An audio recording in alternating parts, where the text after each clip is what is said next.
I once again have the distinct honor and privilege of introducing my friend Jason Seiden, who's going to talk to us today about blending your personal and professional lives, which is oh so dangerous as recruiters. So he's going to talk about that. So without further ado, Jason Seiden.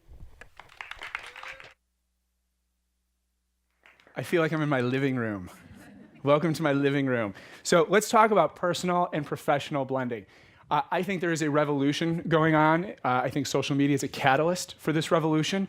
I think we missed the boat on this revolution because we actually have a number of things that are happening simultaneously. We have this generational shift going on. We have a technology shift going on. We have a fundamental shift in the way we interact with each other too. These are distinct things. They certainly overlap, but they are distinct. I'm here to talk about the last one, how we interact with each other. Show of hands, and this will be the only time that I ask for a show of hands. How many of you thank you for showing me your hands. How many of you have experienced your worlds colliding, a personal and professional world colliding? Okay, great, thank you. So I think historically we've made this colossal mistake in business. And the mistake is we've talked about work-life balance. We in this room have talked about work-life balance. We've probably sold our organization on the concept that our organization needs to implement work-life balance processes and techniques. We've probably sold candidates on the beautiful work-life balance that they'll have if they come and work for our organization. This is a huge, tremendous mistake. And it's a mistake because work-life balance does not exist at all. I won't argue this point, I'm just right. Work-life balance doesn't exist. When I think about work-life balance, work/life balance, in my mind it conjures this like teeter-totter from hell with work over here and life over here. Because when you put a slash between two words, you generally are setting up opposites. Work-life, yes, no, true, false, either or, neither nor. So work-life, I'm saying that they're opposites. And you know what? I don't care what you put over here. As soon as we put life over in this hand, we're just sort of done. Right? There's really nothing I can think of except for maybe the love I have for my kids, and that's beyond the scope of this conversation, that I can put in this hand that would ever outweigh life when that's over here. So when we get with work and life, we have this perverted sort of balance beam that we've created, this teeter-totter, and we confound ourselves trying to make this work. And we concentrate on work, and we say, okay, well, work's over here. Let's define work. Let's define what goes into it.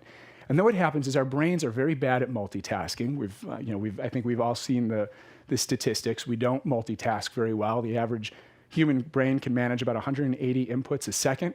It takes upwards of 60 to 65 inputs to do a task reasonably well. So even the theoretical limit for multitasking is at 3, and that's assuming you're in a sensory deprivation tank with no external stimuli. So we're not multitasking, we're just focused on work. And while we're focused on work, our brain is taking shortcuts to remind itself what's over here. And our brain, the shortcut that it takes is it says, well, I'm focused on work, and I got this teeter-totter with work's opposite over here. Well, what's the opposite of work? What's the opposite of work? Play. It's not life, it's play. And we look over there and we say, life, that's right, life. So let's put work over here and we start focusing on life. And we remind ourselves that this is life. And now we do the same process in reverse. Our brain forgets how to multitask, so we forget what's over there. We just know, I've got life here. I've got the opposite of life over here. What's the opposite of life? We have just made a subliminal association between work and death. And you wonder why people hate HR. This is a fundamental problem in the way we think about our lives. And there's a reason why we've allowed ourselves to get into this position. And the reason is rooted the reason is rooted back in Roman times. But in modern days, the reason is rooted in World War II. Post-World War II, the modern economy gets formed. We needed to organize our businesses somehow. So how did we do it? Well, we looked to the largest organization that we had around, which was the military. And we said, it's a good enough structure. Let's go with it. And in the military, you have, at a broad level, 3 basic tiers. You have the privates and the grunts, the infantry at the bottom. And they're the people doing hard, nasty, brutish, thankless work. Stop me when this sounds familiar. And then you have people above those folks, and they solve more logistical problems, right? And in addition to logistical problems, they make sure that the people here actually do the job they're supposed to do. And then you've got some generals up at the top, and they have a more full scope of the battlefield. And people in business said, you know what, this works. We need a lot of people to turn screws, to type letters, to do work. And then we need managers. And you know what those managers are going to do? We don't have the same logistical challenges that the Army does, but we have a version of it. We have people problems. I need the organization to be greater than the sum of its parts. And economically, at the time, we had these theories predicated on the rational consumer and the rational worker. So we needed managers because if we assume that all these workers are rational, and all of our financial statements are predicated on the assumption that these people are rational, well, we know that they're not rational. We know that people are going to bring their personal problems to work. So we need a management class to remove said management problems from the office. And then we have our executives. And our executives are folks who have full scope of the battlefield, and they solve strategic and political problems. So that works. And that got codified as business theory. And in 1955, a guy by the name of R.L. Katz came out and he wrote a Harvard Business Review article. And he actually said, yeah, this works. We have people at the bottom, they're functional workers. We have this management class, they solve human problems. And then we have a conceptual group of people, and they solve more strategic and political issues. And then 5 years later, in 1960, a guy by the name of Douglas McGregor came out and said, there's a problem here. I see a problem. And the problem is that when we use this structure, we're going to form a pyramid. And we really have two types of people in the world. We have the people who are going to see themselves at the top of this pyramid and say, aha, I'm at the top of the pyramid. I'm going to take advantage of my position and keep all of you working for me. And we have a few enlightened people who will see that they're at the top of a pyramid and their success is based on their ability to support the base. And McGregor said, those are the people who are really going to be successful. But I think they're outnumbered. And sure enough, they were outnumbered. And for the last 50 years, we've had what Douglas McGregor called Theory X managers, carrot and stick people, people who see themselves at the top of the pyramid, who believe they belong at the top of the pyramid, and if you're underneath them, you're just a grunt. And they're going to manage you with a carrot and a stick. And I don't mean giving you a carrot when you do things bad, when you do things well, and beating you with a stick when you do things poorly. I mean, they're going to eat the carrot to give themselves more energy to beat you harder with the stick. And so with Katz out there and McGregor kind of a little too heady for people, 50 years go by, and we have this pyramid hierarchy, and most of us are in the pyramid. We're maybe not at the bottom, but we're baked in it someplace, and we don't like it. It doesn't feel right. So we create this division within ourselves, and we've called it work-life, because work was basically like death, and work and life was play. And now all of a sudden, we have access to tools that allow us to move beyond that paradigm. So the stuff that HR has been talking about for years, we can now do. Some of you were in my session, the session that Craig and I did earlier, where we showed an in-map, which is a map, it's a graph that LinkedIn creates algorithmically based on your connections. And it's your own personal org chart. You don't need this organization anymore to tell you your place in the universe. If you don't like your job, you're no longer beholden to this structure that's not treating you very well. Social media, to mix my metaphors, like Toto came along and pulled the curtain back on the wizard, social media's come along and pulled the curtain back on our organizations. You have a boss who holds you under his thumb? Great, you can get around that boss. Social media will let you see what's going on in other organizations. Social media will let you connect with other people in your organization elsewhere, and you can find out if you really belong here or not. We've never had that before. And because of that, there is a fundamental shift in the way people are communicating with people. And the punchline for businesses is you really need to treat your employees more like your customers. I can't tell you how many organizations we walk into, they're paying tons of money to agencies to try and get total strangers, customers and prospective customers, to say nice things about them when they have thousands of people who work there and they are not applying a penny to trying to get these people to talk nicely about them. And it's just sort of bizarre. So it's taken some time for organizations to make the shift. Ultimately, that's the punchline. Treat your employees like customers.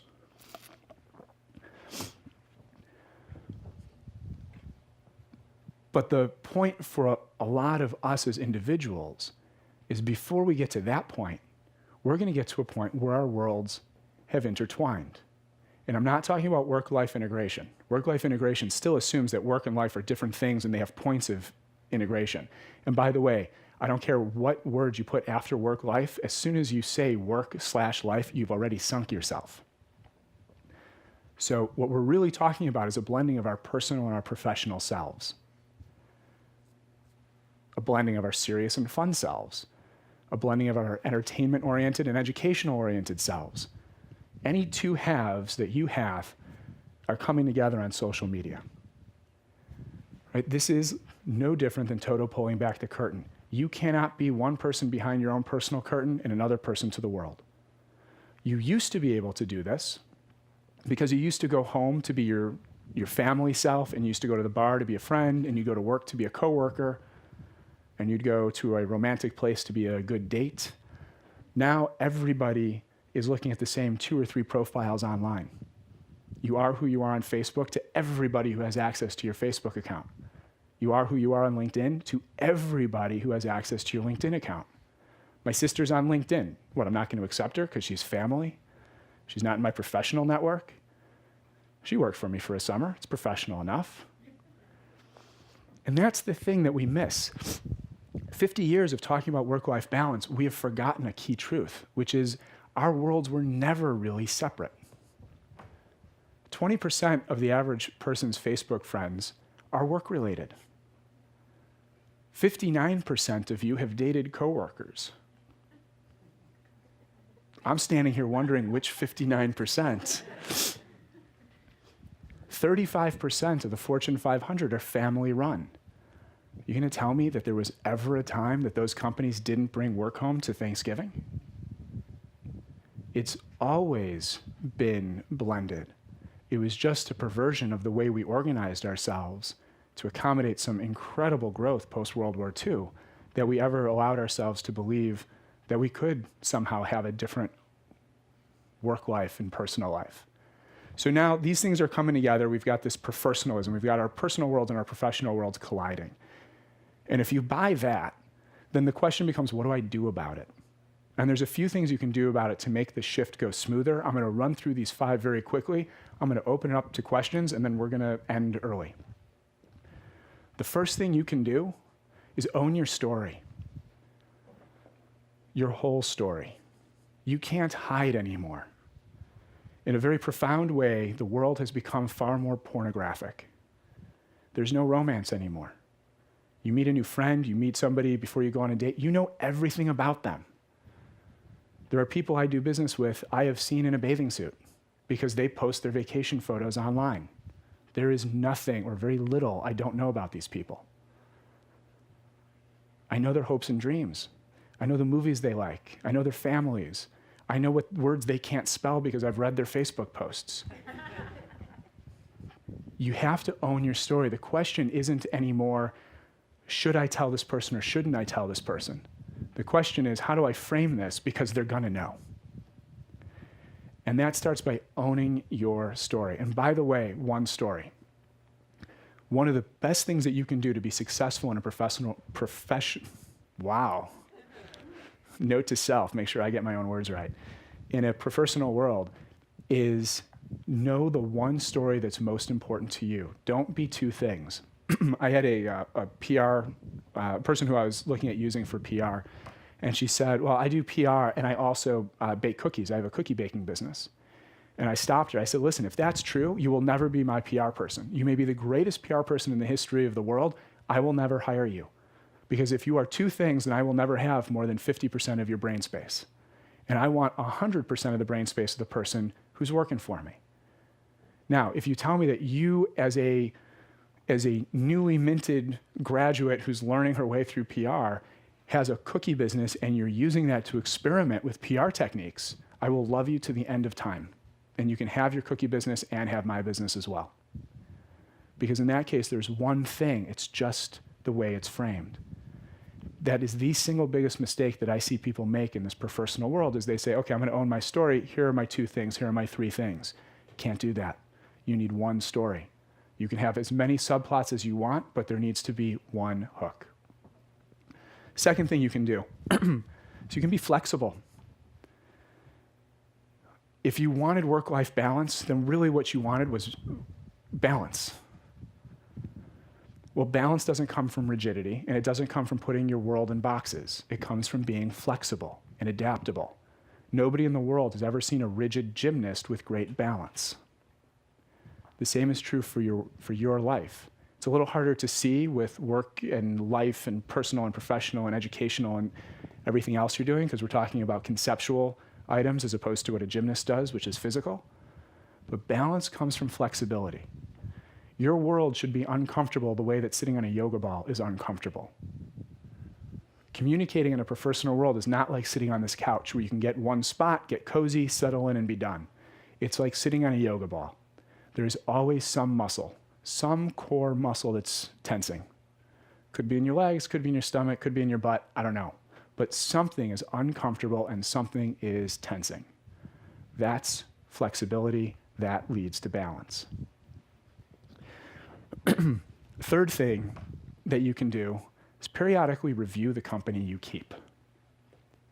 When your world is structured by the institutions around you, when your coworkers are defined by your business, your friends are defined by where you live, you can get away with having some noise in your network.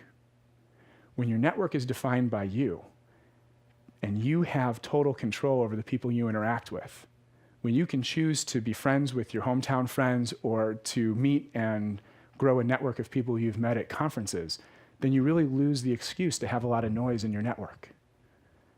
And periodically, you're going to lose touch with some people. And it may sound cold and ruthless, and by old standards, I get it, it does, but not in the new world. There's just too much information. There's too many relationships to manage. I just had a conversation briefly with somebody here who reached out to me on LinkedIn about 4 years ago, and I didn't respond. He reached out to me about a week ago. I responded today. A little awkward.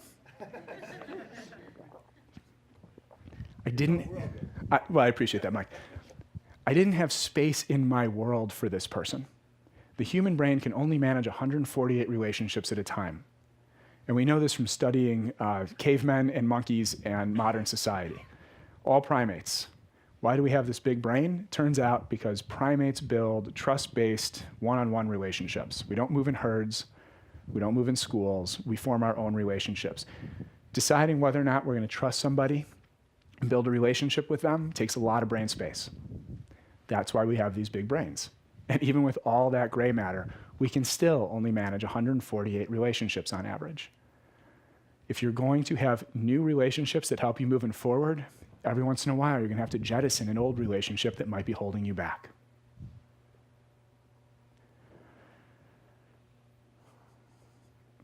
We doing okay, everybody?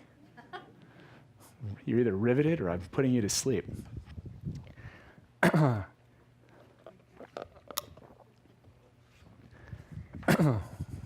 Tell you what, why don't we leave it at those three?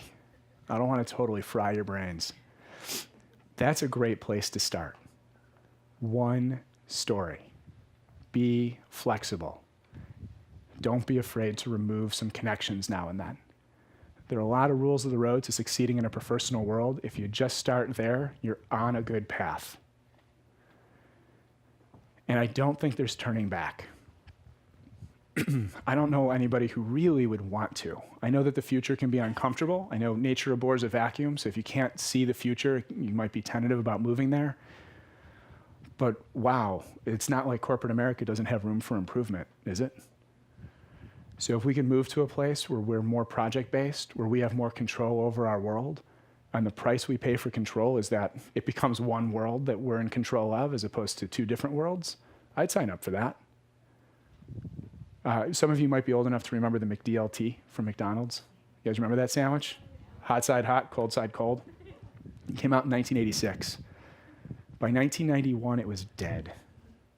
Turns out nobody really cared about opening up this barbell-shaped styrofoam container and putting their own sandwich together. I would just as soon have you do it for me, right? The cold side doesn't warm up that much. The burger didn't get that cold from being next to the tomato. It really wasn't a problem. But more than that, the cost of the container blew McDonald's out of the water. They just got crushed at every level. So I'd say the same to you. You might not see exactly what this looks like in the future, but the cost of living is about to go down. All you have to do is allow yourself to live in a more profersonal world. And I will end there. Thank you very much.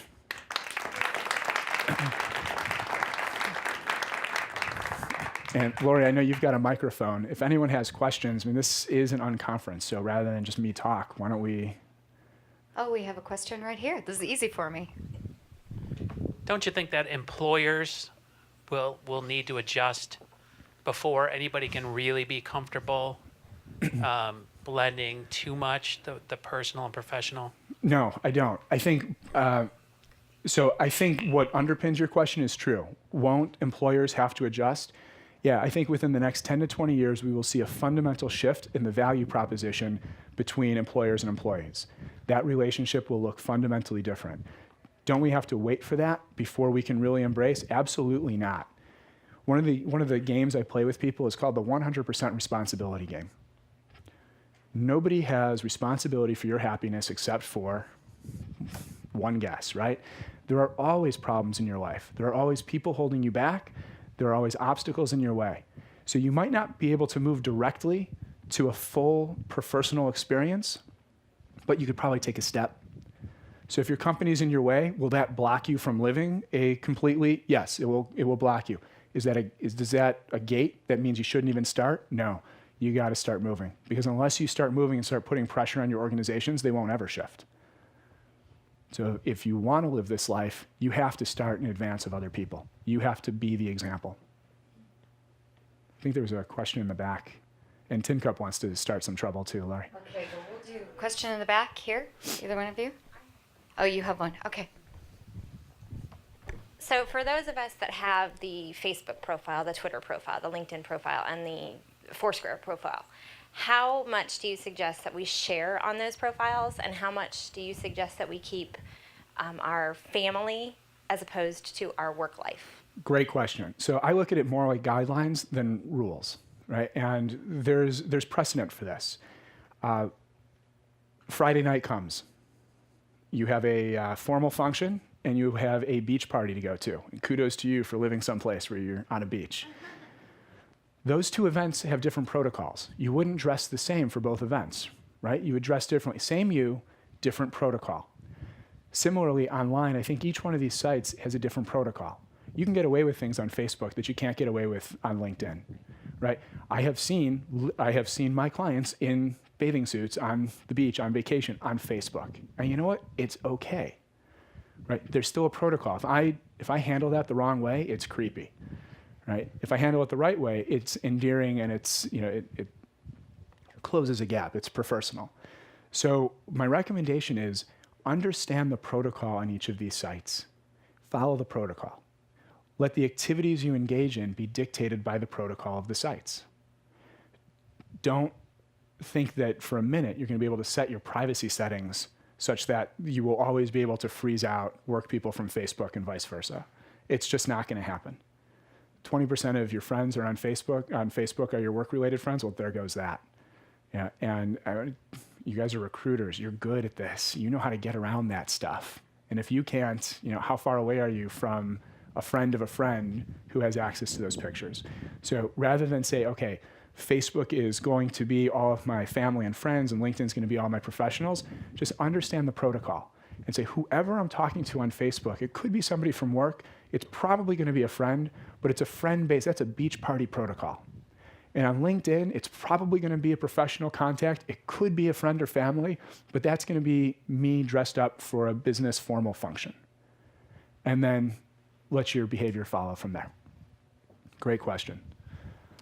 Yeah, I'd like to get some advice, or what your advice is to folks on like things that are right there on the edge, like religious views or political views or a caffeine usage or tobacco usage, or in my case, weed.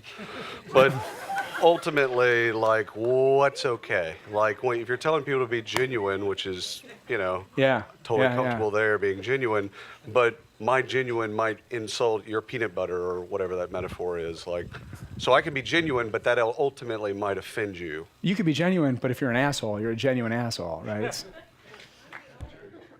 Genuine's not always the best policy. Sometimes you should put on a brave face. Tin Cup, thanks for the question. I know you're asking for a friend, which is...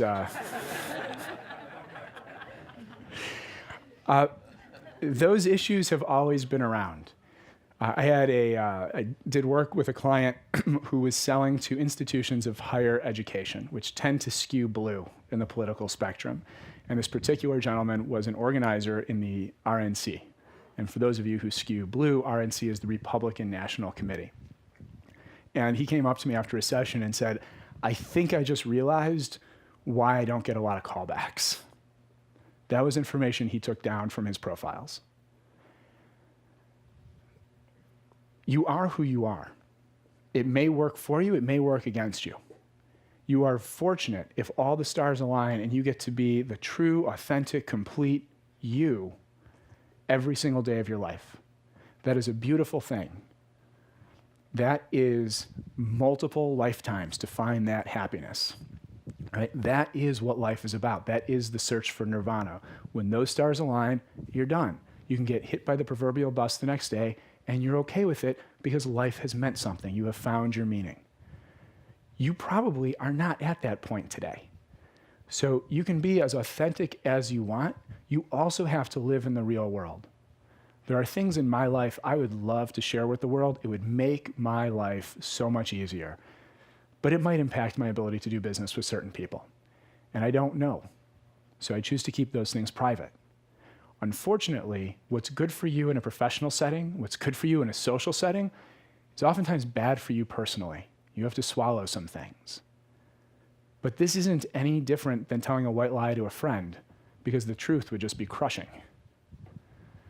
Sometimes it's appropriate, sometimes it's not. But you figure that out on a day-by-day basis. There is no rule for that. If I had the rule, my name would be Buddha. So sorry for the, to burst the bubbles here, but there are limits on authenticity. If you're a fan of, Adderall in the mornings and Ambien at night, and that's how you live your life, you might not want to share that in a broad kind of environment. If you've got a really good dealer who gets you just some awesome stuff for the weekends, again, something you may not want to share. Or maybe you would. No, well, if you're Tin Cup's friend, right? Yes, exactly. And it's medicinal in use, right? There are little things you can do on the margin to start testing this, but I would find ways to stand out that are not at the margins. Great. Question over here. Did I see a hand raised? I must be on drugs myself. Okay. Cool. Any other comments or questions? Does this make sense? Is this a helpful framework for thinking about how you live your life on social media? Yeah. Is it? So, it's unnerving to me seeing all the screens. Usually my goal when I'm standing up here is to get all the screens down, because then I know I have people. But in a room like this, I actually know a fair number of you are tweeting. So it's a little, I'm not sure if I've hit my goal or not. If that's it, I don't want to stand between you and the end of the day. So thank you very much. These were great questions. And you know what? Actually, before I wrap that up, Trish, is she back there? Did you want to ask your question, or did you want to let it go? All right. Thank you very much, everybody. Thank you, Jason. Dude.